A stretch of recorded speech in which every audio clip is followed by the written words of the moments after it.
कि जो केसरी के लाल मेरा छोटा सा ये काम, मेरी राम जी से कह देना जय सिया राम, मेरी राम जी से कह देना जय सिया राम।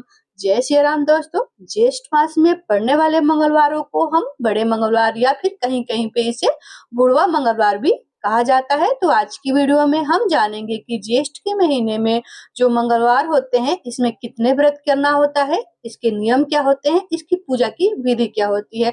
2026 में मंगलवार यानी कि इस साल 2026 में 8 मंगलवार हमें मिल रहे हैं, इसमें 2 मास यानी कि 2 महीने का मंगलवार लग रहा है। कहा जाता है कि ज्येष्ठ महीने में पड़ने वाले मंगलवार बड़ा ही विशेष होता है, जिसमें भगवान यानी कि हनुमान जी की पूजा करने से हमारे मन के, हमारे जीवन के कष्टों को दूर करते हैं। यानी कि हनुमान जी की पूजा करने से हमें बल, सुख, समृद्धि की प्राप्ति होती है। देखिए, पहले मंगलवार को आप इस तरह से पूजन कर लीजिएगा। कहीं भी एक ऐसी चौकी लगाइएगा जहां आप पूरे मंगलवार की पूजा कर सके, या फिर आप घर के मंदिर में ही आप इस प्रकार से पूजन कर सकते हैं, जो कि फोटो हो, मूर्ति हो, या फिर उनका कोई भी धातु का विग्रह हो। अगर पहले मंगलवार को उनको विग्रह से स्नान यानी कि पंचामृत से स्नान कराए, कच्चे दूध गंगा जल से स्नान करा के उनको देखिए कहीं भी एक आसन लगा देंगे। आप मंदिर में भी पूजन कर सकते हैं। हमने यहाँ एक आसन लगाया है, लाल या फिर पीले रंग का वस्त्र बिछा लेंगे। श्री हनुमान जी की फोटो को फूलों का आसन देते हुए हमने विराजमान किया है और अलग चौकी लगाया है। हमने तो सर्वप्रथम गणेश जी का भी हम यहाँ पे पूजन कर लेंगे।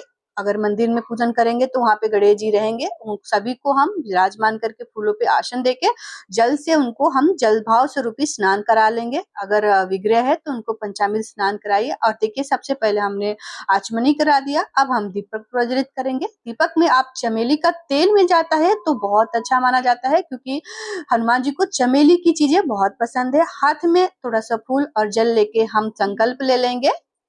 संकल्प लेने का मतलब है कि आपने अगर 8 मंगलवार को व्रत रखना है या फिर सिर्फ उनका शुद्ध सात्विक शरीर से रहते हुए पूजन करना है। इसमें आप नियम जरूर ले लीजिएगा कि आपको व्रत रखना है या फिर आप सिर्फ पूजा ही करेंगे। जिसे भी पूजा करेंगे आपको पूजा का पूर्ण फल उतना ही मिलेगा। और वीडियो के अंत में बताऊंगी कि क्या क्या ऐसे कार्य करने होते हैं जो आप बिना व्रत के भी पूर्ण लाभ पा सकते हैं, हनुमान जी की कृपा पा सकते हैं। यहाँ पे हमने उनको चुनरी अर्पित किया है। लाल रंग हनुमान जी को अति प्रिय है। और देखिए, यहाँ पे हमने सदाबहार के कुछ हरे पत्ते ले लिए हैं। इस पे हम राम नाम लिखेंगे और हमारे हनुमान जी को राम नाम अति प्रिय है। आपको जितना हो सके राम नाम जरूर लिखना चाहिए उनके पूजा में। राम नाम आप 5, 11, 7 या फिर 108 बार भी, यानी कि जितनी ज्यादा संख्या होगी हनुमान जी की कृपा उतनी ज्यादा हम पे रहेगी। तो आप अपने समय के अनुसार देख लीजिएगा। ये आप किसी पत्ते पे लिख सकते हैं, चंदन से, पीले सिंदूर से लिख सकते हैं। पीले सिंदूर में थोड़ा सा चमेली का तेल मिला लीजिएगा। यहाँ पे हमने चंदन में थोड़ा सा चमेली का या फिर चमेली का इत्र है तो इत्र मिला लीजिए, क्योंकि हर चीज पॉसिबल हमें नहीं हो पाता है। तो चमेली का इत्र आपको दुकान पे अच्छे से मिल जाएगा। यहाँ पे देखिए, पत्ते पे हमने राम नाम लिखा है। आप पेन और कागज से भी किसी पेपर पे, कोरे पेपर पे राम नाम लिख सकते हैं, पेन से भी लिख सकते हैं।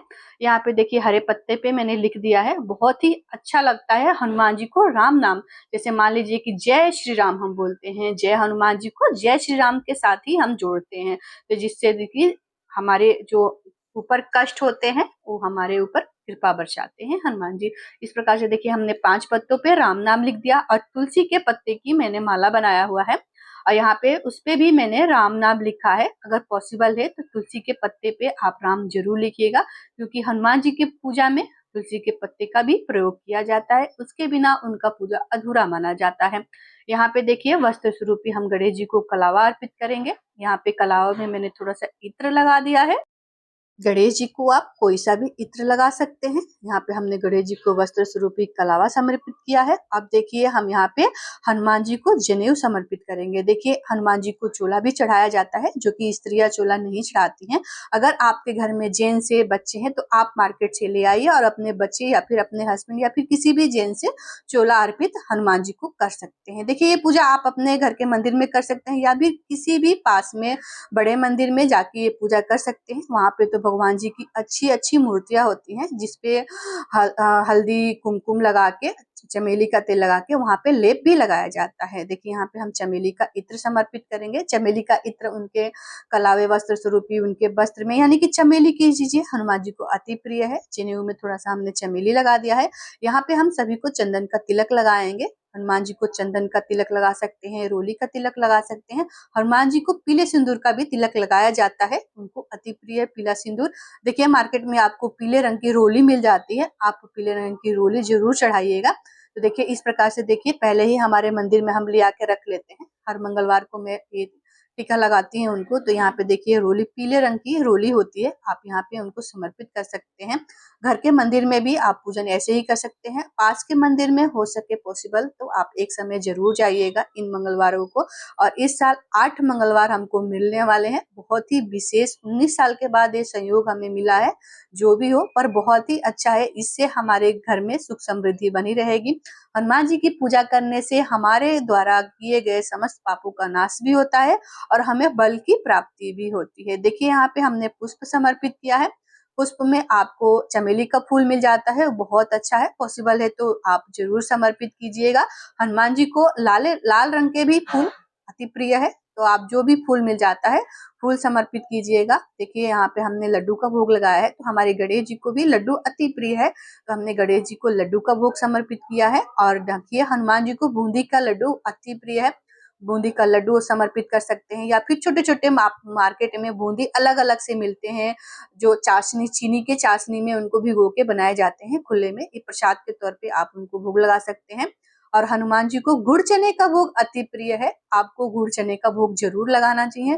थोड़ा सा भी मिल जाए गुड़ चने का भोग लगाइए। लोटे में हमने जल अलग से रख दिया है, जल समर्पित किया है। और देखिए हनुमान जी को भोग में आप कोई सा भी ऋतु फल भोग समर्पित कर सकते हैं। और देखिए हनुमान जी को केले का भोग अति प्रिय है। वैसे तो उनको केला अच्छा और बहुत ही अच्छा मिल जाता है, तो आप सिर्फ केले का भी भोग समर्पित कर सकते हैं, या फिर कोई भी ऋतु फल उनको आप समर्पित कर सकते हैं। हर मंगलवार को आपको पूजा इसी प्रकार से करनी है। और देखिए यहाँ पे हमने दक्षिणा कुछ रखा है।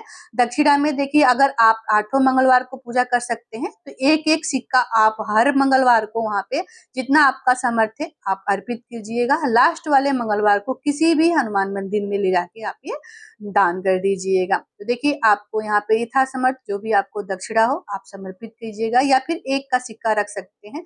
और देखिए लड्डू के भोग में या फिर हनुमान जी को रोट का भोग अति प्रिय है, यानी कि आटे को साफ सुथरा करके उसको घी में अच्छे से मसल के तवे पे रोटी की तरह बना के और उसको मसल के उसमें शक्कर और तुलसी पत्र डाल के रोट बनाया जाता है, और उसी को लड्डू बना देंगे तो उसी का चूरमे का लड्डू कहलाता है। सभी के भोग में, सभी भोगों में आपको तुलसी दल पत्र जरूर डालने हैं, क्योंकि हनुमान जी के भोग में तुलसी दल पत्र के बिना वो भोग स्वीकार नहीं करते हैं। यहाँ पे हम सभी को धूप दिखा लेंगे, धूप दिखा के सभी को हम यहाँ पे आरती कर लेंगे। धूप दिखाने के बाद देखिए हाथों में थोड़ा सा हम फूल ले लेंगे और कथा सुन लेंगे। देखिए मंगलवार की बुक की कथा आपके पास है तो जरूर सुन लीजिएगा, वरना मैं भी कथा करके इस चैनल पे डाल दूंगी, आप जाके देख लीजिएगा और मंगलवार के व्रत में आप कथा सुन लीजिएगा। देखिए यहाँ पे अब हम आरती करेंगे। तो देखिए जो दीपक आपने चमेली के तेल का जलाया है आप उससे भी आरती कर सकते हैं, या फिर अलग से कपूर की भी आरती कर सकते हैं। यहाँ पे मैं कपूर की आरती कर रही हूँ, क्योंकि कपूर की आरती करने से हमारे घर में जितने भी नेगेटिव चीजें होती हैं वो बाहर चली जाती हैं, और सभी भगवान लोगों को कपूर की आरती अति प्रिय है, बेहद पसंद आता है। तो यहाँ पे हम ओम श्री गणेशाय नमः बोलते हुए हनुमान जी की यहाँ पे आरती कर लेंगे, हनुमान चालीसा कर लेंगे। देखिए हनुमान जी की आरती आपको जिस प्रकार से जिस मंत्र में जो भी आती है वो आप यहाँ पे आरती कर लेंगे। अपने सीधे हाथों से भगवान जी को आरती देके हाथ जोड़ के पूजा में रहित कमियों की हम क्षमा याचना करेंगे। और देखिए अगर आप पूजा के बाद हनुमान चालीसा पढ़ सकते हैं। और देखिए पूजा के कुछ समय बाद जब दीपक शांत हो जाए तो भोग प्रसाद आप उठा लीजिएगा। अगर आपने व्रत रखा है तो देखिए आपको इसमें से बूंदी के लड्डू अनाज के बनाए जाते हैं, गुड़ और चने अनाज में आते हैं, तो आपको व्रत में नहीं खाने हैं, ये आप घर में सभी को बांट दीजिएगा। फलाहार आप कर सकते हैं। यहाँ पे दियो को हमने 3 बार जल फेर के आचमनी करा दिया है, दीपक को शांत कर दिया है।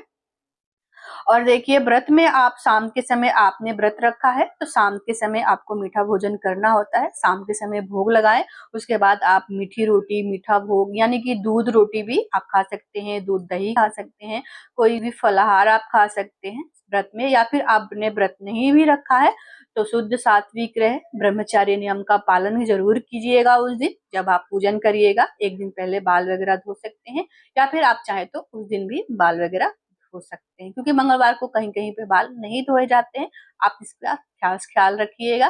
और देखिए इस बार मंगलवार 8 मंगलवार पड़ने वाले हैं, 5 मई से लेकर आपको 8 मंगलवार मिलने वाले हैं। तो आप मंगलवार की पूजा आप घर पे भी कर सकते हैं, मंदिर में जाके पूजन कर सकते हैं। देखिए हनुमान जी का प्रिय भोग है बूंदी, बेसन के लड्डू, गुड़ और चना, इमरती, तुलसी दल पत्र उनको अच्छा लगता है, रोट यानी कि उनको रोट अच्छा लगता है। और आप अपनी मनोकामनाओं को मन में रखते हुए आप भगवान जी को मीठा पान का भोग लगा सकते हैं। आपकी मनोकामनाएं जल्द से जल्द पूरी करते हैं। तो उनको पान का भोग भी अच्छा लगता है। देखिए इमरती का भोग उनको अच्छा लगता है, नारियल अर्पित कर सकते हैं उनको। आप बिना फोड़े हुए नारियल अर्पित किए, और हनुमान जी को बहुत अच्छा लगता है ये सारे प्रिय भोग। और देखिए ये व्रत बच्चे भी कर सकते हैं, स्त्री पुरुष सब कर सकते हैं। बस आप महिला है या फिर पुरुष है, आप उस दिन ब्रह्मचारी नियम का पालन जरूर करिएगा, क्योंकि हनुमान जी की पूजा हर कोई नहीं कर सकता है। और जब भी स्त्रियां पूजा करें सर ढक के करें। आशा करती हूँ कि आपको मेरी ये वीडियो पसंद आई होगी, तो वीडियो को लाइक, चैनल को सब्सक्राइब कर दीजिएगा। कमेंट बॉक्स में जय हनुमान जरूर लिखिएगा, जय श्री राम जरूर लिखिएगा। मिलती हूँ दूसरी वीडियो में, तब तक जय श्री राम।